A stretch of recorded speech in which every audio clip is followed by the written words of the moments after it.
Hello and welcome to CATEX TV. Today is Tuesday the 1st of March. JLT Group reported its results today. Its revenue growth was reported at 5% to £1.15 billion.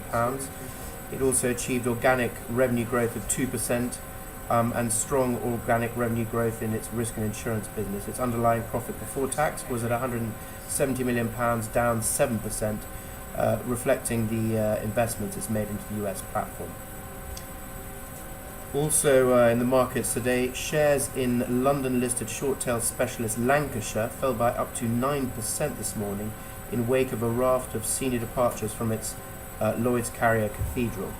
The company saw £105 million wiped off its market capitalisation at its lowest ebb in early intraday trading as the market reacted to a further 3 senior departures at Cathedral.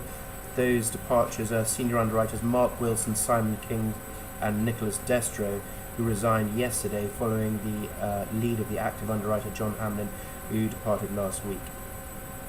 The Indian government has announced that it will increase the automatic limit for foreign direct investment in insurance companies to 49%, up from the previous 26%.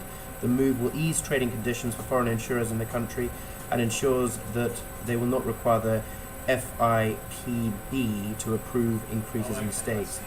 Finance Minister Arun Jaitley announced the changes in his third union budget yesterday morning. In Iraq, the Mosul Dam, according to the US government, faces unprecedented risk of a catastrophic failure that would unleash a wave of water which would flatten cities, kill hundreds of thousands within hours. The American government issued an unusually stark warning of the horrors that face Iraq if the dam gives way, describing a tsunami-like wave that would crush nearly a third of the country.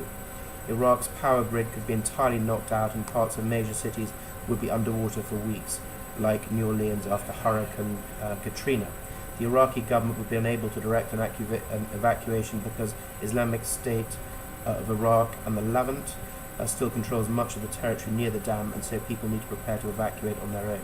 The dam was built in 1984 and has fallen into serious disrepair over decades of dictatorship, war and instability. The government has struggled to convince foreign companies to take up a contract to maintain the dam while fighting with ISIL rages nearby.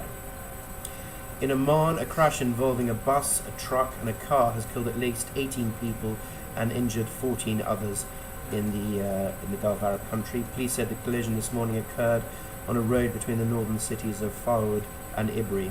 The state-run Oman news agency said the accident happened at a roundabout and some of the survivors suffered serious injuries. In India, at least 8 suspected rebels, including 5 women, have been killed in a gun battle with police in the centre of the country. Police said the encounter between Maoists and security forces took place in a forest near the Telangana-Chhattisgarh border on Tuesday morning. This morning, the gun battle lasted 6 hours.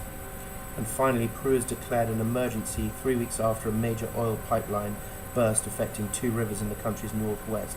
The pipeline spilled 3,000 barrels of crude oil into the Chiraco and the Morona rivers, which are the main source of water and food for several indigenous communities.